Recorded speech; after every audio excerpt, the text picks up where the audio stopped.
Sir मैंने ना ईश्वर की बड़ी कृपा रही कि वो सारी परिस्थितियां तो खैर कोई भी नहीं गुजर पाता, लेकिन मैंने बचपन में साहित्य बहुत पढ़ा, प्रेमचंद को बहुत पढ़ा, गहराई से, किताबों से, कहानियों से, किस्सों से और कुछ आसपास के लोगों से और अपने जीवन से भी बहुत कुछ सीखा। मैं इस मामले में लकी रही, मेरे फादर जो थे वो इंडियन एयरफोर्स में जॉब थी उनकी, 20 साल उन्होंने देश सेवा में लगाए। तो भारत के अलग अलग कोनों में घूमने का, लोगों से मिलने का अवसर मिला। उसमें अलग अलग धर्म के लोग थे, कोई हिंदू, कोई मुसलमान, कोई सिख, कोई ईसाई। तो एक समझ कल्चर को लेकर, धर्म को लेकर और शायद लोगों को लेकर भी बनने के पीछे एक बड़ा कारण शायद वही रहा। आप इतनी काबिलियत आपके अंदर, आपने कभी गवर्नमेंट जॉब ट्राई की? सर मैं गवर्नमेंट जॉब में रही, मैंने 12 साल सरकारी नौकरी जो है एज टीचर की है। मैं दिल्ली में गवर्नमेंट स्कूल में टीचर थी और महज 20 साल की उम्र में मुझे सरकारी नौकरी मिल गई थी। 2015 में मैंने अपनी सरकारी नौकरी से रिजाइन किया। तब तक आईसीएस पूरी तरह से अपने पैर जमा चुका था और परिमल सर का सपना था आईसीएस को लेकर। तो अपनी नौकरी मैंने करने के बाद ये फील किया कि वहां लिमिटेशंस हैं। पढ़ा मैं वहां भी रही थी, वहां भी मैं टीचर थी, लेकिन वहां कुछ मुद्दे थे जिनके ऊपर आप खुल के नहीं बोल सकते, बेबाक तरीके से बात नहीं कर सकते, क्योंकि सरकार की भी अपनी कुछ सीमाएं होती है और हर एक पद की एक गरिमा है, उसके इर्द गिर्द ही आपको थोड़ी चीजें ध्यान रखनी पड़ती हैं। ये प्लेटफॉर्म ऐसा है कि इसमें आपको जो लगे आप फील करें, मर्यादित भाषा का इस्तेमाल करते हुए आप युवाओं के साथ उस तरह की बातचीत कर सकते हैं। और मुझे ऐसा लगा कि अगर मैं बहुत बड़े लेवल पे स्टूडेंट्स को कहीं ना कहीं एक रास्ता दिखाने में सक्षम हूं, ईश्वर की इतनी कृपा मेरे ऊपर है, तो शायद मुझे वो काम, वो भी बहुत अच्छा है, लेकिन वहां मेरा जो टारगेट था वो अचीव करने में बहुत साल लग जाने थे।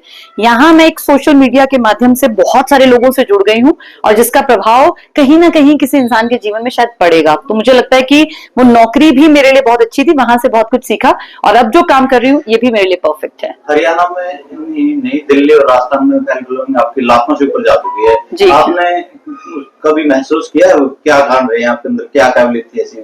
सर मैं ऐसा महसूस करती हूँ कि कुछ चीजें ना ईश्वर ने आपके भाग्य में लिखी होती हैं, आपको कर्म करना पड़ता है। मैं अपना कर्म कर रही हूँ, आज भी मैं पढ़ती हूँ और अच्छा लगता है मुझे अच्छे लोगों को सुनना, अच्छी चीजों को जानना। तो बस ये ईश्वर की कृपा, मेरा भाग्य और थोड़ा सा मेरी मेहनत, इन तीनों का जो मिश्रण है उसके कारण शायद जैसा कि आप कह रहे हैं कि बहुत सारे फैन फॉलोइंग हो गई है, ये सब इन सब का मिक्सचर है।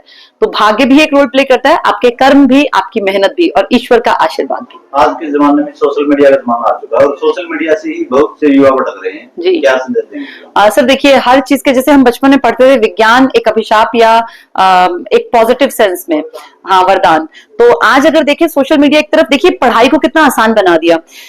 किसी बीहड़ गांव में बैठा एक बच्चा सिर्फ एक टावर से सिग्नल आने के कारण आज पढ़ के यूपीएससी, एसएससी, बैंकिंग, पता नहीं क्या क्या एग्जाम क्लियर कर रहा है।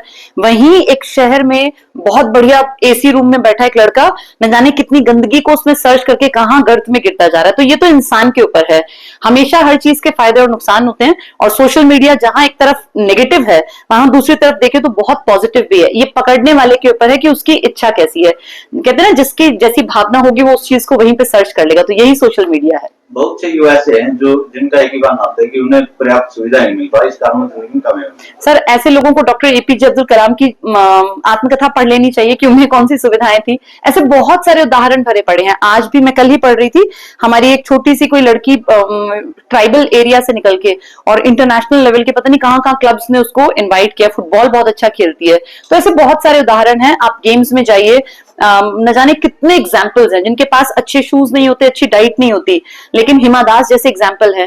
तो इन लोगों से सीखना चाहिए कि सुविधाएं बहुत जरूरी नहीं है, पहली चीज है आपकी प्रबल इच्छा शक्ति। अगर आपके अंदर विल पावर है तो साधन तो धीरे धीरे ना आपके अपने आप जुटते चले जाते हैं। आप कुछ पहला इनिशिएटिव तो लीजिए।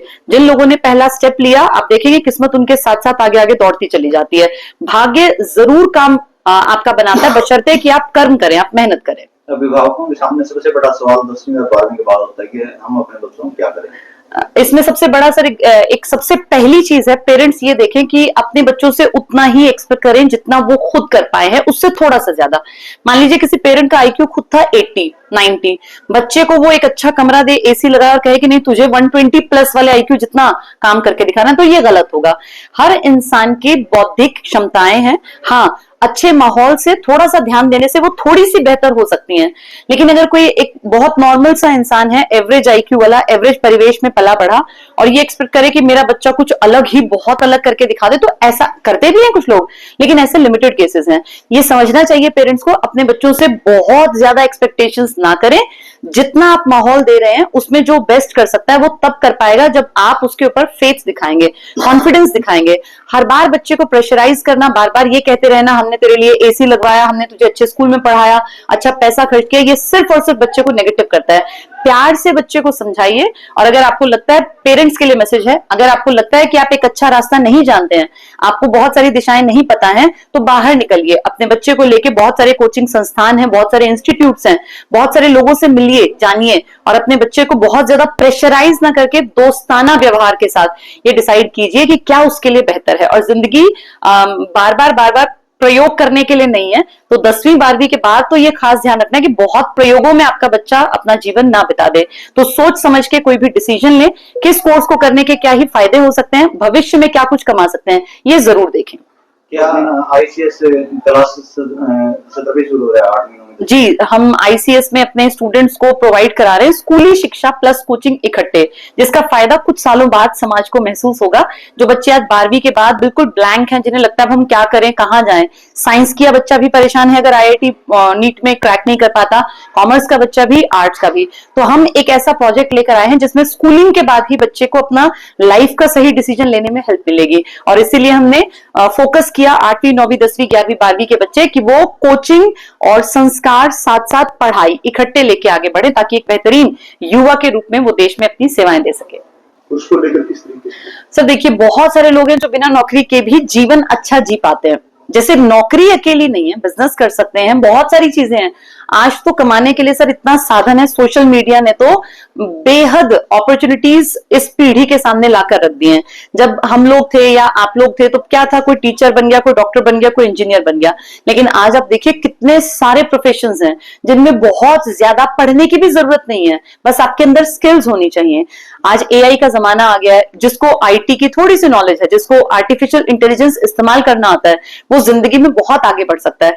और मेरा ये मानना है कि अगर आपके अंदर कुछ बेसिक स्किल्स हैं, अगर आपका बात करने का तरीका अच्छा है, अगर आपका शब्द भंडार अच्छा है, और आपको थोड़ी सी नॉलेज है किसी भी फील्ड की, तो आप जिंदगी में कभी भी मार नहीं खाएंगे। आपका व्यवहार अच्छा है, आप मिलनसार हैं, तो आप जिंदगी की कोई ना कोई राह जरूर बना लेंगे। तो इससे अकेले ना भागे। हाँ, अगर आपको लगता है कि मेरे हालात ज्यादा ही खराब हैं, मेहनत करके अगर मैं हिम्मत कर लूं, सरकारी नौकरी तक पहुंच जाऊं, तो मेरा ये मानना है कि स्टेबल जिंदगी सरकारी नौकरी देती है, बाकी ऑप्शंस हर जगह खुले होते हैं।